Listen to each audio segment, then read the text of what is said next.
Hello नमस्कार दोस्तों, राधे राधे, जय श्री कृष्णा। कैसे हो आप सब? आप सबका स्वागत है फिर से हमारे यूट्यूब चैनल वैकेंसी अड्डा पर। और देखिए दोस्तों, हम वैकेंसी अड्डा पर हिंदी व्याकरण पढ़ रहे हैं। हिंदी व्याकरण में हमारा पहला टॉपिक कंप्लीट हो चुका है, जो था वर्णमाला का।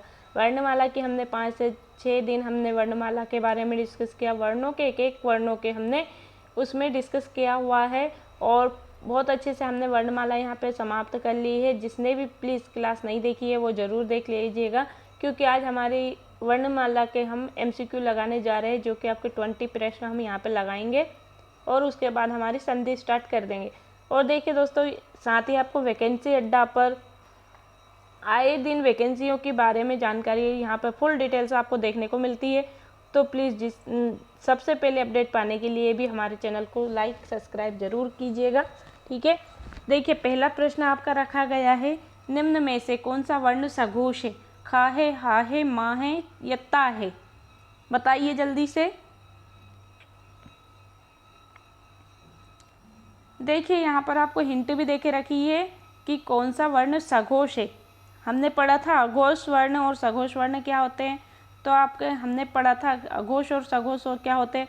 तो जो आपका कचा टप्पा वर्ग है ना, इसमें पहला और दूसरा कैसे वर्ग होते हैं? आपके अघोष होते हैं। और आपके तीसरा, चौथा और पांचवा वर्ग कैसे होते हैं? सघोष वर्ग होते हैं। तो बताइए, निम्न में से सघोष वर्ग कौन सा है? सघोष पूछा गया है, सघोष बताइए जल्दी। तो देखिए, आपका जो माँ हो गया ना, ये आपका कैसा हो गया? सघोष हो गया, ठीक है। आगे बढ़ते हैं।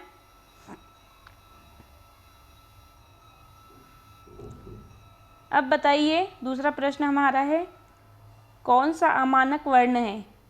अमानक वर्ण इनमें से कौन सा है? खा है, बा है, भक है और या छा है?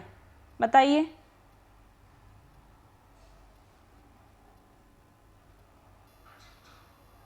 देखिए, आपका जो भक्त है ना, ये आपका अमानक वर्ण है। ये अमानक वर्ण क्यों है? क्योंकि देखिए, आपका खा भी आपका कैसे बना है? व्यंजन और स्वर के मेल से आपका खा बना है। बा कैसे बना है? व्यंजन और स्वर के मेल से। छा भी आपका व्यंजन और स्वर से मिल के, जिससे आपका खा कैसे बना है? खा प्लस आ से मिलकर आपका खा बना। बा की हम बात करते हैं, बा प्लस आ से मिलकर आपका बा बना, ठीक है। लेकिन ये जो आपका भक्त दिख रहा है ना, भक्त वाला भा, ये कैसे बना? भा धन का से मिलकर बना है, ठीक है। ये ऐसे बना हुआ, तो ये कौन सा वर्ण हो गया? अमानक वर्ण हो गया। आगे देखते हैं।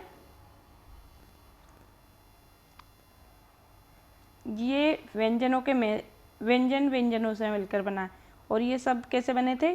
स्वर और व्यंजन से मिलकर बने थे, ठीक है। आगे देखिए,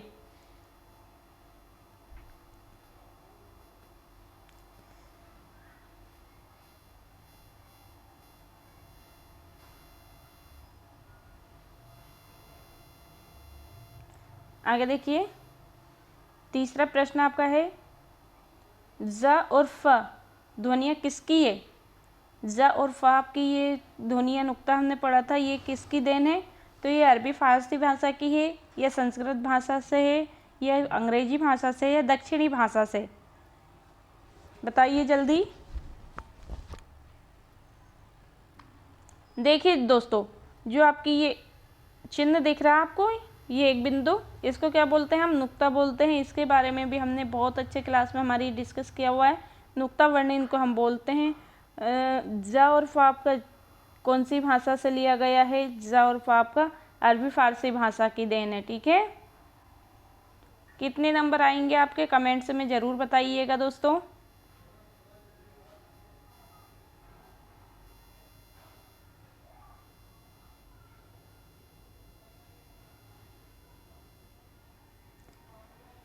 देखिए, चौथा प्रश्न हमारा है, हिंदी में मूलतः वर्णों की संख्या कितनी होती है? 45 होती है। मूलतः पूछा, इसमें सोच समझ कर आंसर लगाइएगा। मूलतः पूछा है, ठीक है। हिंदी में मूलतः वर्णों की संख्या कितनी होती है आपके? बताइए। 45 होती है, 33 होती है, 52 होती है या 31 होती है? देखिए, 45 होती है, 33 होती है, 52 होती है या 31 होती है?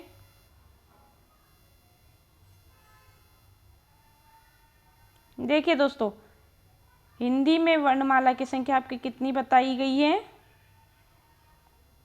52 यहाँ पर आपको बताई गई है। ठीक है, हिंदी वर्णमाला में आपके वर्णों की संख्या कितनी बताई गई है और किसने बताई है? ये हमारी हिंदी वैज्ञानिक शब्दावली आयोग की हमने बात की थी, जो कि इसका मुख्यालय दिल्ली में है। 1961 में ये बना था। इसके अनुसार हमारे 52 वर्ण होते हैं हिंदी वर्णमाला में। मूलतः पूछा गया ना, मूलतः 52 वर्ण होते हैं हमारे शब्दावली आयोग के अनुसार, और इसका मुख्यालय हम दिल्ली में है। 1961 में ये बना था, ये याद रखिएगा। ठीक है, और उच्चारण की दृष्टि से हम बात करते हैं तो इसमें 45 वर्ण होते हैं। उच्चारण की दृष्टि से पूछा जाए तो कितने बताना? 45, और टोटल आपसे पूछा जाए तो 52 बताना है।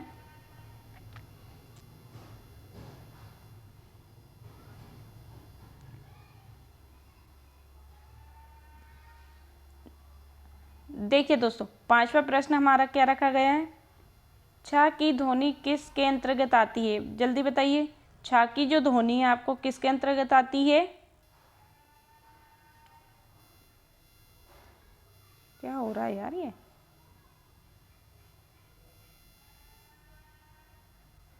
जो आपकी छ की ध्वनि है किसके अंतर्गत आती है? जल्दी बताइए।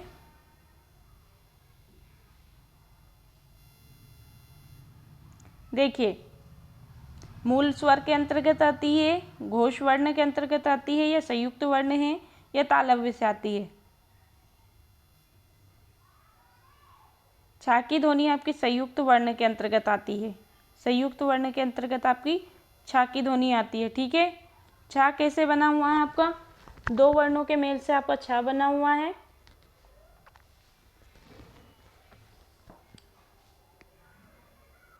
देखिए, यहाँ पे छ आपका कैसे बना है? ये संयुक्त व्यंजन है। संयुक्त व्यंजनों की संख्या कितनी होती है? 4 होती है।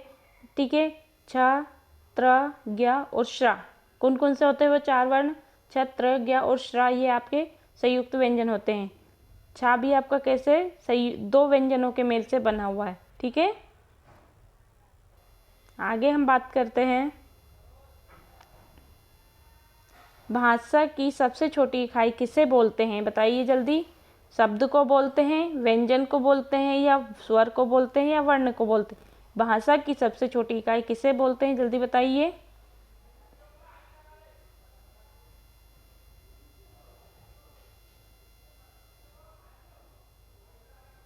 देखिए, भाषा की सबसे छोटी इकाई की हमने बात कही थी, तो आपके वो वर्ण को बोलते हैं। डी आपका सही है, वर्ण को बोलते हैं। ठीक है, हमने डिस्कस किया था, यदि आप अक्षर क्या होगा?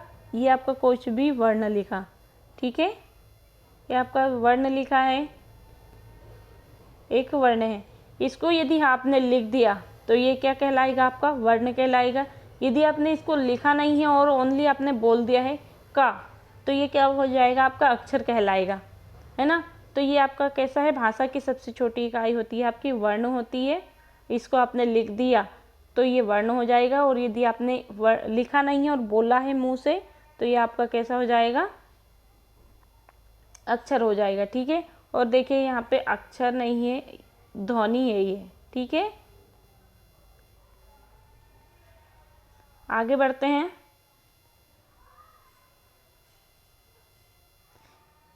वर्णमाला किसे कहते हैं? बताइए जल्दी।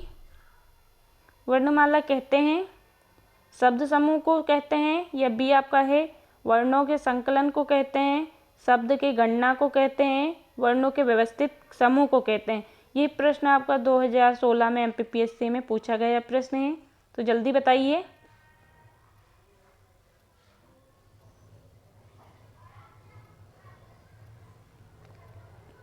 देखिए, हमने पढ़ा था सबसे पहली क्लास में, हमने पढ़ा था वर्णमाला किसे कहते हैं। वर्णों के व्यवस्थित क्रम को आप वर्णमाला कहते हैं। वर्णों के व्यवस्थित समूह को इसमें दिया गया है। हमने पढ़ा था वर्णों के व्यवस्थित क्रम को, और इसमें पूछा गया वर्णों के व्यवस्थित समूह को वर्णमाला कहते हैं। ये MPPSC में 2016 में आपका पूछा गया प्रश्न है। ठीक है, आगे हम बढ़ते हैं। तो देखिए, बहुत छोटे छोटे इसमें प्रश्न पूछे गए हैं। आगे बताइए, निम्न में से कंठ से उच्चारित होने वाली ध्वनि कौन सी है? बताइए जल्दी। कंठ से कौन सी ध्वनि उच्चारित होती है आपकी? का और खा की होती है, या रा ला की होती है, चा और जा की होती है, टा और ना की होती है? जल्दी बताइए।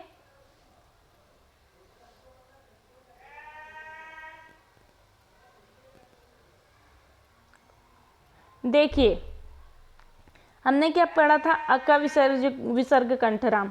कंठ उच्चारण के आधार पर हमने पढ़ा था ना, अका विसर्ग कंठराम। तो अ और खा जो है आपका, ये कैसे ध्वनि होती है? इसकी कंठ से उच्चारित ध्वनि होने वाली है।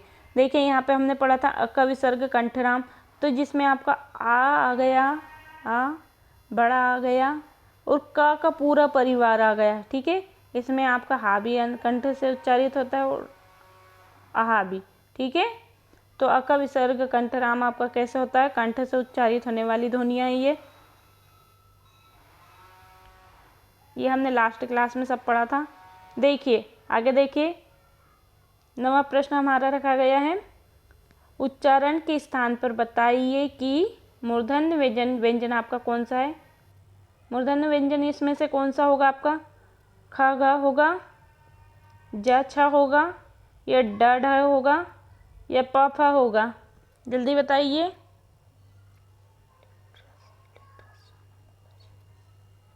देखिए हमने क्या पढ़ा था, लिटरस जानो मुर्धा जी, लिटरस जानो मुर्धा जी।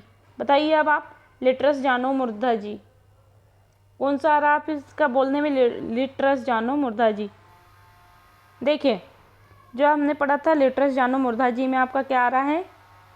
ऋषि से आपका, ये ऋषि से आपका क्या आ रहा है? ऋषि आ रहा है।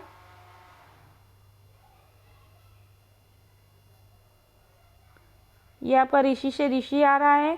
टा से आपका रिट्रस से आपका टा आ रहा है।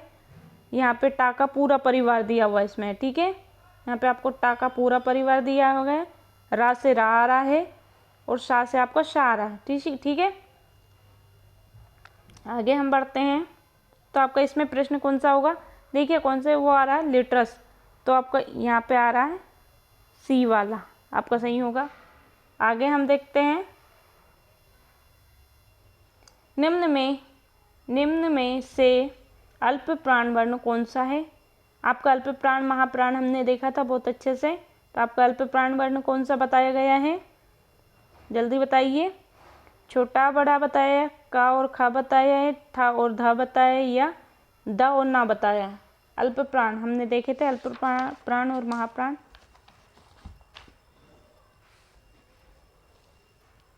देखिए आपका अल्प प्राण कौन सा होगा? जो था और धा होगा ना आपका, ये अल्प प्राण होंगे, और बाकी के सब कैसे आपके महाप्राण हैं।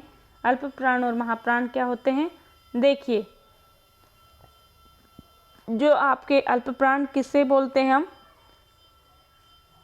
जो आपका कचटप्पा वर्ग होते हैं ना, इसमें आपका पहला कचटप्पा वर्ग है ना आपका, इसमें कचटप्पा वर्ग में आपका पहला वर्ग, तीसरा वर्ग और पांचवा वर्ग, ये कैसे हो गए आपके अल्प प्राण। ठीक है, और बाकी चौथा वर्ग हो गया और ये पांचवा वर्ग बचे हुए। ठीक है, ये कैसे हो गए आपके? महाप्राण हो गए। तो आपका ता और धा आपका कैसे आ रहा था और दा कैसे आ रहा था आपका?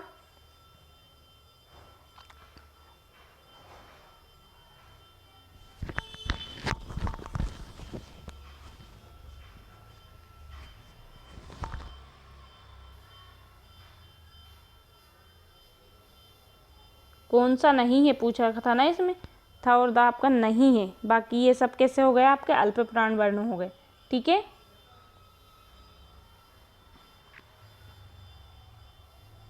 आगे देखते हैं हम। आपका बताया गया नासिक के व्यंजन कौन सा है? बताइए, आपके नाक से उच्चारित होने वाला व्यंजन कौन सा है? बोल के देखिए सारे। पा है, न है, ज है, नुक्ता वाला और या रा है। बताइए जल्दी, नासिक के व्यंजन कौन सा है आपका? देखिए इसमें जो ना है ना आपका, ये आपका कैसा होगा? नासिक के व्यंजन होगा। इसकी ध्वनि आपको कैसे नाक से बोलते हुए प्रतीत होगी? आप बोलिए ना, तो इससे किस ध्वनि कैसे नाक से उच्चारित हो रही है आपकी।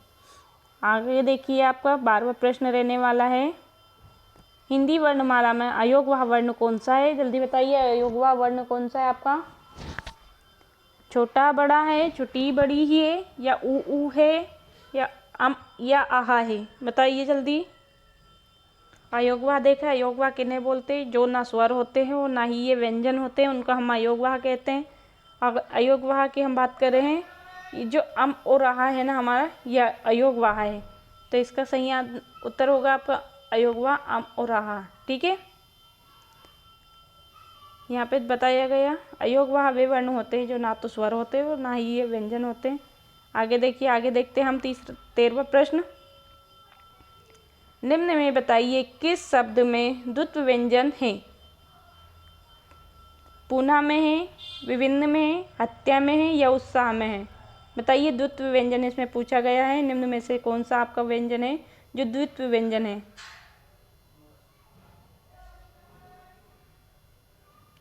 देखिए, आपका द्वित्व व्यंजन किसे बोलते हैं हम, विभिन्न। जो बी वाला है आपका आंसर उत्तर सही होगा, बी वाला जो आपका विभिन्न है ये आपका द्वित्व व्यंजन कहलाएगा।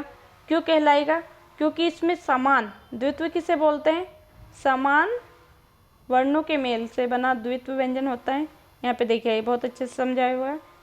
द्वित्व व्यंजन में दो समान व्यंजनों को मिलाया जाता है, जिसे आपका दिल्ली हो गया। इसमें कैसे समान व्यंजन मिल रहे हैं, बिल्ली हो गया, कुत्ता होगा, इसमें दो समान व्यंजन मिल रहे हैं। ठीक है, ता और ये एक तो पूरा वर्ण मिल रहा है और एक आधा वर्ण मिल रहा है आपका।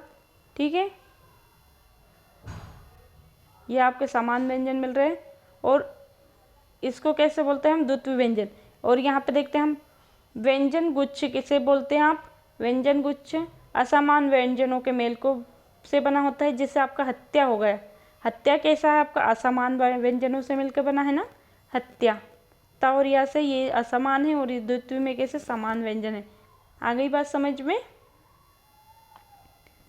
आगे देखते हैं हम 14वां प्रश्न हमारा रहने वाला है, श स ह कौन से व्यंजन वर्ण कहलाते हैं आपके। बताइए, प्रकंपित, स्पर्शी, ऊष्म संघर्षी, या स्पर्श संघर्षी।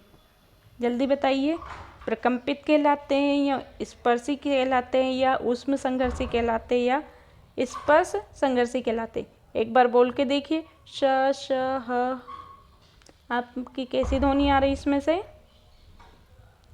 तो देखिए, जो आपकी श स ह है ना, यहाँ पे ऊष्म संघर्षी है, हल्की सी बोलते टाइम आपकी इसमें से ऊष्मा निकल रही है, तो ये कैसे व्यंजन वर्ण कहलाते हैं आपके, ऊष्म संघर्षी। ठीक है, आगे देखते हैं हम, हमारा 15वां प्रश्न रखा गया है, मूल रूप से व्यंजनों की संख्या कितनी होती है। बताइए, मूल रूप से, यहाँ पे पूछा गया मूल रूप से व्यंजनों की संख्या कितनी बताई गई है। 33 है, 31 है, 52 है, या आपकी 45 है। जल्दी बताइए। देखिए, मूल रूप से आपके व्यंजनों की संख्या यहाँ पर 33 बताई गई है। ओनली यहाँ पे व्यंजन पूछा गया है। ठीक है, तो याद रखिएगा मूल रूप से व्यंजनों की संख्या कितनी है, तो यहाँ पे आपकी 33 है। पिछले के प्रश्न में हमने क्या देखा था, मूल रूप से वर्णों की संख्या ये पूछी गई थी आपसे, वर्णों की संख्या कितनी थी आपकी, 52 थी। ठीक है, देखिए यहाँ पर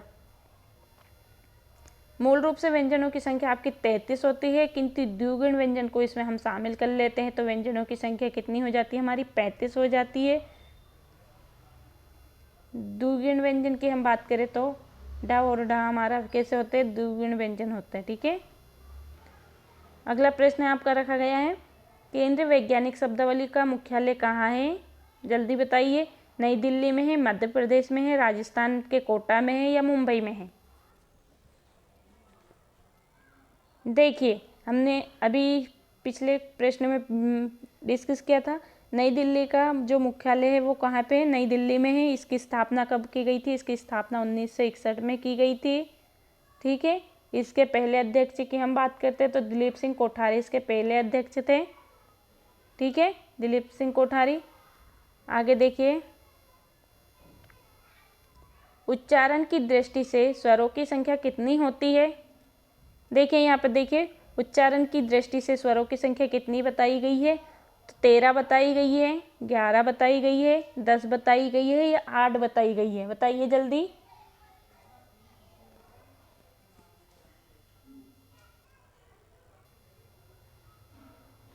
देखिए, उच्चारण की दृष्टि से हम बात करें तो स्वरों की संख्या कितनी बताई गई है? उच्चारण की दृष्टि से आपकी यहाँ पे स्वरों की संख्या 10 बताई गई है। ठीक है, आप कितने 10 वर्ण होते हैं आपके उच्चारण की दृष्टि से? परंपरागत या कुल स्वर पूछा जाए तो आपके कितने बताना है? 13 बताना है। आ से लेकर आह तक 13 होते हैं। और यहाँ पे मुख्य या मानक स्वर पूछा जाए तो आपको 11 बताना है।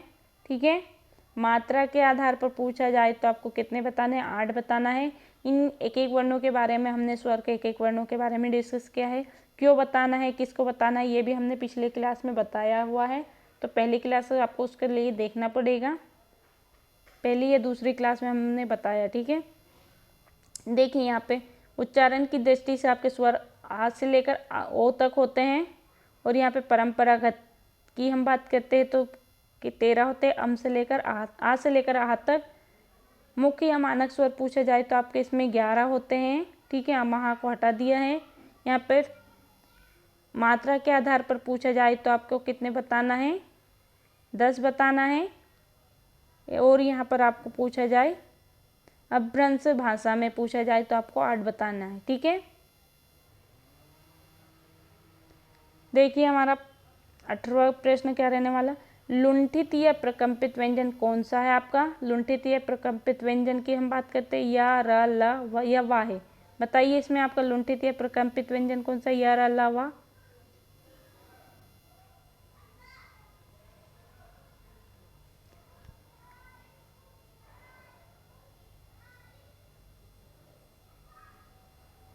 देखिए जो आपका यरा लवा है ना, आपका लुंठित में कौन सा है आ जाएगा? तो आपका बी वाला सही होगा, रा।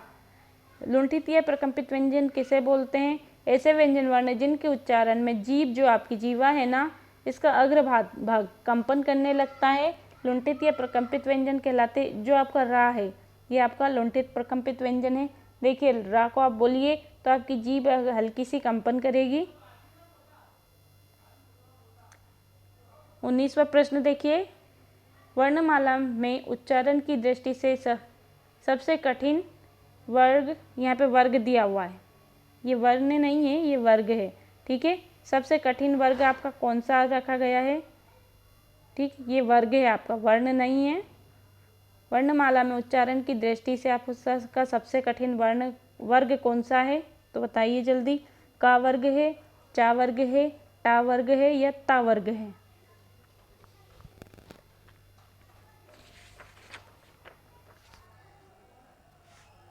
देखिए हमने बताया था जो आपका टा वर्ग है ना, ये सबसे कठिन वर्ग कहा जाता है आपका। क्यों कहा जाता है? यह वर्ग द्रविड़ भाषा की देन होता है। दक्षिण भारतीय भाषा द्रविड़ भाषा कहलाती है हमारी। देखिए आज का आखिरी प्रश्न हमारा क्या रखा गया है? उच्चारण के आधार पर मूलतः व्यंजनों के कितने भेद होते हैं? यहाँ पर क्या पूछा गया? भेद पूछा है। मूलतः कितनी संख्या कितनी पूछी थी? उच्चारण के आधार पर वर्णों की संख्या हमारी 33 थी, व्यंजनों की। ठीक है, और यहाँ पे व्यंजनों के भेद पूछे तो बताइए आपके उच्चारण के आधार पर मूलतः व्यंजनों के कितने भेद होते हैं? 1 भेद होते हैं, 2 भेद होते हैं, 3 भेद या 4 भेद होते हैं? बताइए जल्दी।